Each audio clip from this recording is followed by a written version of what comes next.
नमस्कार मित्रों, आपकी अपनी कोचिंग सुमन हिंदी क्लास में आपका हार्दिक अभिनंदन है। आज मैं आर ओ समीक्षा अधिकारी के लिए हिंदी के 30 अति महत्वपूर्ण प्रश्न लेकर आपके समक्ष उपस्थित हूँ। ये प्रैक्टिस सेट 1 का फर्स्ट वीडियो मैं डाल चुकी हूँ, जिसमें 1 से 30 नंबर प्रश्न थे और आज 31 से 60 नंबर तक प्रश्न मैं डालने जा रही हूँ। तो देखते हैं हिंदी के इन महत्वपूर्ण प्रश्नों को। प्रश्न 31, निम्नलिखित में से तद्भव शब्द है? ए अचरज, बी अंधकार, सी अंगरक्षक, डी आशा। इसका विकल्प एक सही है अचरज। ये अचरज शब्द क्या है? ये तद्भव है, अन्य सभी शब्द तत्सम हैं। अचरज का ये तत्सम शब्द क्या होगा? इसका तत्सम होगा आश्चर्य। क्या होगा? आश्चर्य। अंधकार क्या है? ये तत्सम शब्द है। अंधकार का तद्भव शब्द होता है अंधेरा। अंगरक्षक, अंगरक्षक का तद्भव क्या होगा? अंगरखा। आशा, इसका तद्भव क्या होगा? इसका होगा आस। तो आशा शब्द जो है वो तत्सम है और इसका तद्भव होगा आस। अगला प्रश्न, प्रश्न 32, निम्नलिखित में से कौन सा तद्भव शब्द है? ए इष्टिका, बी कुपुत्र, सी अमी, डी उलूक। इसका विकल्प सी सही है, अमी। अमी शब्द तद्भव है, इसका तत्सम होता है अमृत। क्या होता है तत्सम? अमृत। इष्टिका ये क्या है? ये तत्सम है, इसका तद्भव होगा ईट। कुपुत्र ये तत्सम है, इसका तद्भव होगा कपूत। उलूक ये तत्सम है, इसका तद्भव होगा उल्लू। अगला प्रश्न, प्रश्न 33, अकार शब्द का तद्भव रूप है? ए अकाम, बी अकाज, सी अकारत, डी इनमें से कोई नहीं। इसका विकल्प बी सही है, अकाज। तो अकाज शब्द क्या है? ये तद्भव है और अकार शब्द ये तत्सम है। इसके अतिरिक्त कर्म शब्द क्या होता है? कर्म शब्द है तत्सम। कारज, कारज शब्द है अर्थ तत्सम। तो मित्रों, तत्सम और तद्भव के बीच की भी एक कड़ी होती है जिसे अर्थ तत्सम के नाम से जानते हैं। तो कारज शब्द अर्थ तत्सम है और एक शब्द है काज। काज क्या है? ये तद्भव है। अगला प्रश्न, प्रश्न 34, अंध का तद्भव क्या है? क्या होगा? अंध का तद्भव क्या होगा? ए अंधा, बी ओत्र, सी अध, डी आम्र। इसका विकल्प ए सही है, अंधा। और ये अध का क्या अर्थ है? अध का अर्थ होता है आधा। आम्र, आम्र तत्सम शब्द है, इसका तद्भव होगा आम। अगला प्रश्न, प्रश्न 35, उस विकल्प का चयन करें जो दिए गए शब्द का तद्भव रूप है। ए अटारी, बी कमरा, सी हंसी, डी कमरा। इसका विकल्प ए सही है, अटारी। तो ये अट्टालिका शब्द क्या है? ये तत्सम है और इसका तद्भव होगा अटारी। कमरा क्या है? कमरा तद्भव है, इसका तत्सम होता है कच्छ।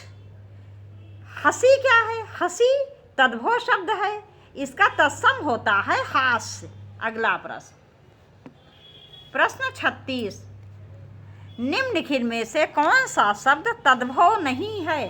तद्भव नहीं है पूछा गया है मित्रों। ए दांत, बी अधर, सी आँख, डी कान।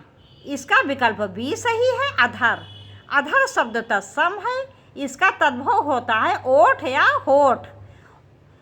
ये अधर और ओष्ठ ये क्या है? तत्सम है। इसका तद्भव होता है ओठ या होठ। अगला प्रश्न,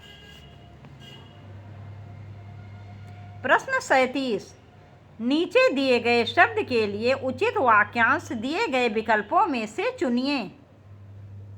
अभूतपूर्व,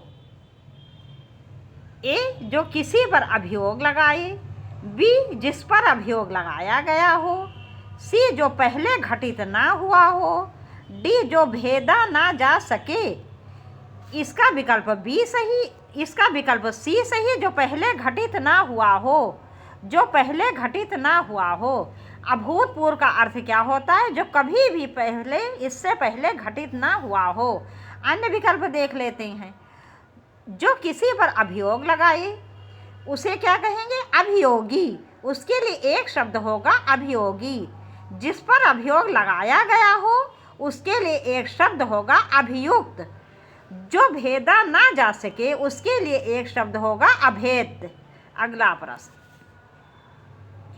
प्रश्न 38, जिसमें शक्ति ना हो वाक्यांश के लिए इनमें से उपयुक्त शब्द कौन सा है? ए अशक्त, बी शक्त, सी अशक्य, डी अशोक। इसका विकल्प सी सही है, अशक्य। शक्य माने जिसमें शक्ति हो और जो आ उपसर्ग लग जाए क्या हो जाएगा? नहीं, जिसमें शक्ति ना हो। इसका विकल्प ए सही होगा, अशक्त। शक्त माने जिसमें शक्ति हो और जब आ उपसर्ग लग जाएगा तो उसका अर्थ बदल जाएगा, आशक्त। तो इसका विकल्प ए सही होगा, आशक्त। अशक्त का क्या अर्थ होता है? जिसमें शक्ति ना हो। अगला प्रश्न, प्रश्न 39, निम्नलिखित विकल्पों में से जो भेदा ना जा सके वाक्यांश के लिए एक सार्थक शब्द क्या होगा? ए अभेद, बी निंद्र, सी द्वंद्व, डी प्रतिबंध। इसका विकल्प ए सही है, अभेद। जो भेदा ना जा सके इसके लिए एक उचित शब्द होगा अभेद। अगला प्रश्न, प्रश्न 40, अंक में स्थान पाया हुआ वाक्यांश के लिए एक शब्द क्या होगा? ए अकिंचन, बी अंकुर, सी अंकस्थ, डी अंडज। इसका विकल्प सी सही है, अंकस्थ। तो अंक या गोद में स्थान पाया हुआ, इसके लिए एक शब्द होगा अंकस्थ। इसके सारे ही विकल्प मित्रों बहुत महत्वपूर्ण हैं, इसलिए हम सारे ही विकल्प देख लेते हैं। अकिंचन का क्या अर्थ होता है? जिसके पास कुछ भी ना हो, जिसके पास कुछ ना हो उसे क्या कहेंगे? अकिंचन। अंडज का क्या अर्थ है? जिसका जन्म अंडे से हुआ हो उसके लिए एक शब्द होगा अंडज। अंकुर का क्या अर्थ होता है? अखुआ। जैसे कि आप कोई अनाज जैसे ज़्यादा दिन भिगो देते हैं, गेहूँ या चना, तो उसमें अंकुर निकल आता है। या आप कोई बीज बोते हैं तो सबसे पहले उसमें अंकुर निकलता है। तो अंकुर शब्द तत्सम है और अखुआ क्या है? ये तद्भव है। अगला प्रश्न,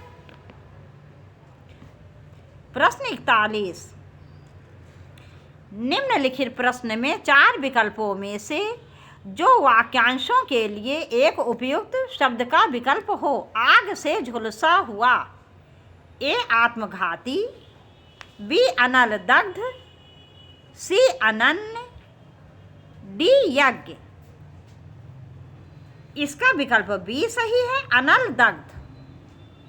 अनल दग्ध का अनल माने क्या होता है? आग, और दग्ध माने झुलसा हुआ या जला हुआ।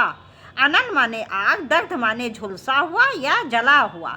तो आग से झुलसा हुआ के लिए एक शब्द होगा अनल दग्ध। अन्य विकल्प देख लेते हैं। आत्मघाती, आत्मघाती का क्या अर्थ हुआ? आत्महत्या करने वाला, माने स्वयं अपनी हत्या करने वाला। अनन्य का क्या अर्थ है? एक निष्ठ या एक आश्रयी या एक मात्र। अगला प्रश्न, प्रश्न 42, अप्रमेय किस वाक्यांश के लिए एक उपयुक्त शब्द है? ए जो प्रमाण से सिद्ध ना हो सके, जो आवश्यक होने वाला हो, सी जो समय पर संभव ना हो, डी जो तौला या नापा ना जा सके। इसका विकल्प ए सही है, जो प्रमाण से सिद्ध ना हो सके। तो मित्रों, जो प्रमाण से सिद्ध ना हो सके उसे अप्रमेय कहेंगे। और प्रमेय क्या होता है? जो प्रमाण से सिद्ध हो सके। अन्य विकल्प देख लेते हैं। जो आवश्यक या अनिवार्य रूप से होने वाला हो उसके लिए एक शब्द होता है अवश्यम भावी। जो समय पर संभव ना हो उसके लिए एक शब्द होता है असामयिक। जो नापा या तौला ना जा सके उसके लिए एक शब्द होता है अपरिमेय। अगला प्रश्न, प्रश्न 43, दोपहर के बाद का समय वाक्यांश के लिए उपयुक्त शब्द होगा। ए पूर्वाह्न, बी मध्याह्न, सी अपराह्न, डी बिहान। तो दोपहर के बाद के समय के लिए एक शब्द होगा, इसका विकल्प सी सही है, अपराह्न। अपराह्न का क्या अर्थ होता है? दोपहर के बाद का समय। और दोपहर का समय क्या कहलाएगा मित्रों? ये कहलाएगा मध्याह्न। और दोपहर के पहले का समय पूर्वाह्न। और ये बिहान का क्या अर्थ है? बिहान का अर्थ है प्रातः काल या सवेरा। अगला प्रश्न 44, जिस पर आक्रमण न किया गया हो, इस वाक्यांश के लिए सही शब्द कौन सा है? ए जीवट, बी भयानक, सी अछूता, डी अनाक्रांत। इसका विकल्प डी सही है, अनाक्रांत। जिस पर आक्रमण ना किया गया हो, इसके लिए एक शब्द है अनाक्रांत। और जिस पर आक्रमण किया गया हो, उसके लिए एक शब्द क्या होगा? उसके लिए एक शब्द होगा आक्रांत। अगला प्रश्न 45, जिनका जन्म पहले हुआ हो के लिए इनमें से उपयुक्त शब्द कौन सा है? ए अग्रगणी, बी अग्रज, बी अग्र, सी अग्रज, डी इनमें से कोई नहीं। इसका विकल्प सी सही है, अग्रज। तो मित्रों, जिसका जन्म पहले हुआ होता है उसके लिए एक शब्द होता है अग्रज, और जिसका जन्म बाद में हुआ होता है उसके लिए एक शब्द होता है अनुज। क्योंकि अग्र माने आगे, अनु माने पीछे, इसलिए जिसका जन्म पहले हुआ है उसका लिए एक शब्द होगा अग्रज, और जिसका जन्म बाद में हुआ उसके लिए एक शब्द होगा अनुज। अगला प्रश्न 46, किसी वस्तु को प्राप्त करने की तीव्र इच्छा के लिए उपयुक्त शब्द इनमें से कौन सा होगा? ए अपेक्षा, बी अभीप्सा, सी अपेक्षित, डी अरसिक। इसका विकल्प बी सही है, अभीप्सा। अगला प्रश्न 47, लिंग की दृष्टि से शुद्ध वाक्य कौन सा है? ए मेरा पुस्तक अच्छा है, बी आपकी नाक कट गई, सी आपका नाक कट गया, डी गुलाब की रंग लाल है। इसका विकल्प बी सही है, आपकी नाक कट गई। तो मित्रों, यहाँ पर नाक स्त्रीलिंग शब्द है, इसलिए इसके साथ क्रिया भी स्त्रीलिंग होगी और सर्वनाम भी स्त्रीलिंग प्रयुक्त होगा। इसीलिए यह विकल्प सही है कि आपकी नाक कट गई। जैसे विकल्प ए में मेरा पुस्तक अच्छा है, तो पुस्तक स्त्रीलिंग शब्द है, इसलिए मेरा के जगह मेरी होना चाहिए और अच्छा की जगह अच्छी। विकल्प सी आपका नाक कट गया, इसके नाक स्त्रीलिंग है इसलिए कट गई होना चाहिए और आपका के स्थान पर आपकी होना चाहिए। गुलाब की रंग लाल है, गुलाब पुल्लिंग है, इसलिए की जगह का होना चाहिए। गुलाब का रंग लाल है। अगला प्रश्न 48, वह महिला बहुत विद्वान है, वाक्य में किस प्रकार की अशुद्धि है? ए लिंग, बी वचन, सी कारक, डी संज्ञा। इसका विकल्प ए सही है, लिंग। तो मित्रों, यहाँ लिंग संबंधी अशुद्धि है, क्योंकि विद्वान किसी पुरुष के लिए होता है, जो पुरुष बहुत ज़्यादा पढ़ा लिखा योग्य होता है उसके लिए एक शब्द होता है विद्वान, और जो महिला बहुत पढ़ी लिखी योग्य होती है उसके लिए शब्द होता है विदुषी। क्या शब्द होता है? विदुषी। तो वह महिला बहुत विदुषी है, ये होगा। तो इसीलिए यहाँ पर लिंग संबंधी अशुद्धि है। अगला प्रश्न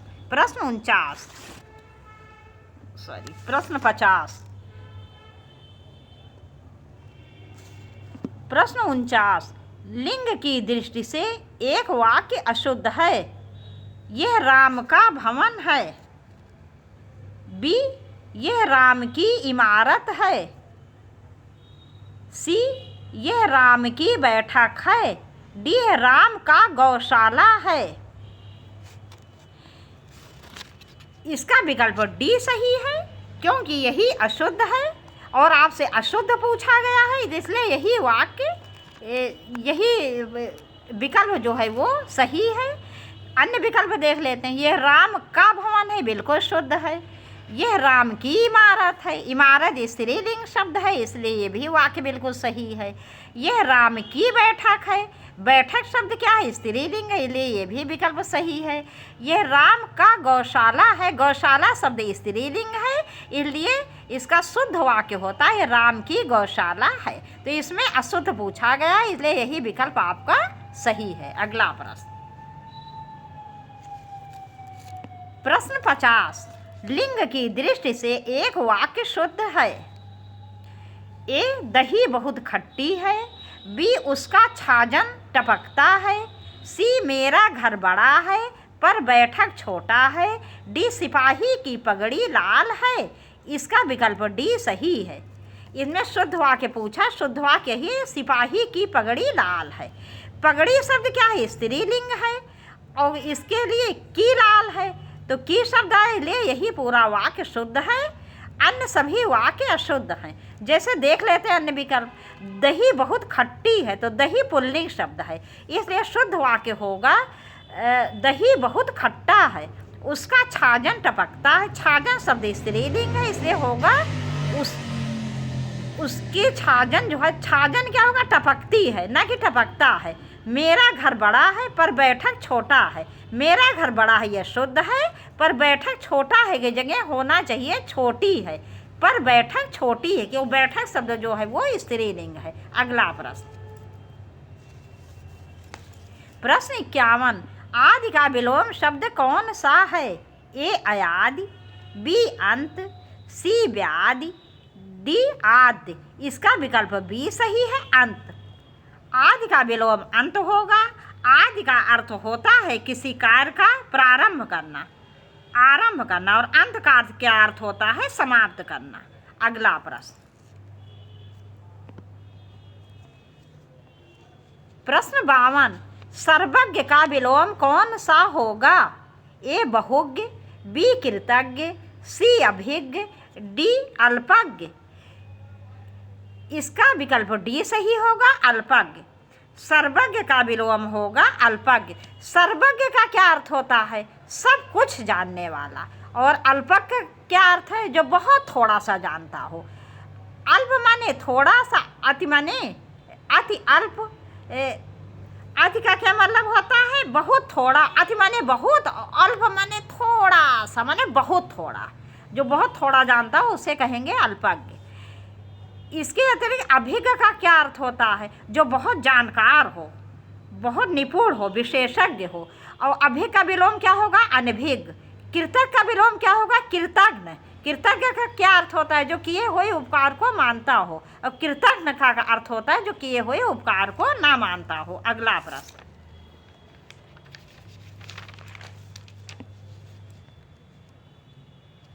प्रश्न 53, व्याप्त शब्द का विलोम कौन सा होगा? ए, अव्यक्त। बी, अव्यापक। सी, अव्याप्त। डी, अव्याप्य। इसका विकल्प सी सही है, अव्याप्त। व्याप्त माने हर जगह व्याप्त हो, हर जगह फैला हुआ हो, हर जगह वो मौजूद हो, स्थित हो वो चीज़, मतलब हर जगह फैला हुआ हो। और अव्याप्त का क्या अर्थ होता है? जब अवसर लग जाए जिसका क्या होगा? कहीं पर भी ना पाया जाना। तो व्याप्त माने हर जगह पाया जाना, और अव्याप्त का क्या अर्थ होता है? ना पाया जाना। अगला प्रश्न, प्रश्न 54, विज्ञ का विलोम कौन सा होगा? ए, प्रज्ञ। बी, सुविज्ञ। सी, अभिज्ञ। डी, अज्ञ। इसका विकल्प डी सही है, अज्ञ। विज्ञ का क्या अर्थ होता है? सब कुछ जानने वाला, ज्ञाता, समझदार, पढ़ा लिखा। और अज्ञ का अर्थ है मूर्ख, जो कुछ भी ना जानता हो। अगला प्रश्न, प्रश्न 55, शिष्ट का विलोम कौन सा होगा? ए, अवशिष्ट। बी, अशिष्ट। सी, निकृष्ट। डी, विशिष्ट। इसका विकल्प बी सही होगा, अशिष्ट। शिष्ट का अर्थ होता है जो बहुत सभ्य हो, संस्कार युक्त हो। अशिष्ट का क्या अर्थ है? असभ्य। अवशिष्ट का विलोम होगा, इसका विलोम भी होगा शिष्ट। निकृष्ट का क्या विलोम होगा? उत्कृष्ट। विशिष्ट का विलोम सामान्य। अगला प्रश्न, प्रश्न 56, विवेकी का विलोम कौन सा होगा? ए मूढ़, बी विनम्र, सी विपन्न, डी अविवेकी। इसका विकल्प डी सही है, अविवेकी। तो विवेकी का विलोम होगा अविवेकी। मूढ़ का विलोम क्या होगा? मूढ़ का विलोम होगा ज्ञानी। विनम्र का विलोम क्या होगा? उद्दंड। विपन्न का विलोम क्या होगा? संपन्न। अगला प्रश्न, प्रश्न 57, इनमें से अनभिज्ञ शब्द का विलोम कौन सा है? ए अज्ञ, बी भिज्ञ, सी अभिज्ञ, डी अभिज्ञ। इसका विकल्प डी सही है, अभिज्ञ। अभिज्ञ का क्या अर्थ होता है? बहुत ज्ञानी, विद्वान, समझदार। और अज्ञ का क्या अर्थ होता है? बिल्कुल मूर्ख। अनभिज्ञ का क्या अर्थ होता है? बिल्कुल जैसे कुछ भी ना पता हो, जो बिल्कुल भी जानकार ना हो, बिल्कुल मूर्ख हो, उसे क्या कहेंगे? अनभिज्ञ। अगला प्रश्न, प्रश्न 58, ऐश्वर्य का विलोम शब्द कौन सा होगा? ए अनैश्वर, बी दरिद्रता, सी वैभव, डी विलासिता। इसका विकल्प ए सही है, अनैश्वर। ऐश्वर्य का विलोम होगा अनैश्वर। दरिद्रता का विलोम क्या होगा? संपन्नता। वैभव का विलोम दारिद्र। विलासिता का क्या विलोम क्या होगा? विलासिता का विलोम होगा वैराग्य। अगला प्रश्न, प्रश्न 59, बहुमत का विलोम शब्द कौन सा है? ए हार, बी अल्पमत, सी भिन्न मत, डी जीत। इसका विकल्प बी सही है, अल्पमत। बहुमत का क्या अर्थ होता है? जिसके साथ बहुत लोग हों, जिसके साथ बहुत मत हो। और अल्पमत का क्या अर्थ है? जिसके साथ बहुत कम लोग हों, बहुत अल्पमत माने बहुत ही थोड़ा। तो बहुमत का अर्थ होता है जिसके साथ बहुत सारे लोग हों, और अल्पमत का जिसके साथ बहुत कम लोग हों, अल्पमत।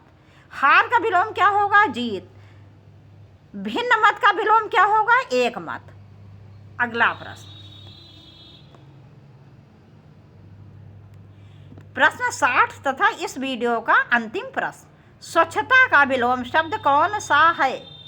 ए विस्वच्छता, बी शुद्धता, सी असाध्य, डी अस्वच्छता। इसका विकल्प डी सही है, अस्वच्छता। स्वच्छता का विलोम अस्वच्छता होगा या दूषित होगा। अब मित्रों, यहीं पर ये वीडियो समाप्त कर रहे हैं। मुझे पूरा विश्वास है आपको सभी प्रश्न पसंद आएंगे। आप लोग प्लीज़ वीडियो ज़्यादा से ज़्यादा शेयर करिए, और अगर थोड़ा सा भी आपको वीडियो अच्छा लगे तो प्लीज़ एक कमेंट ज़रूर करिएगा। आपसे जल्दी ही मिलेंगे आरो बहुत अच्छे प्रश्नों के साथ। नमस्कार।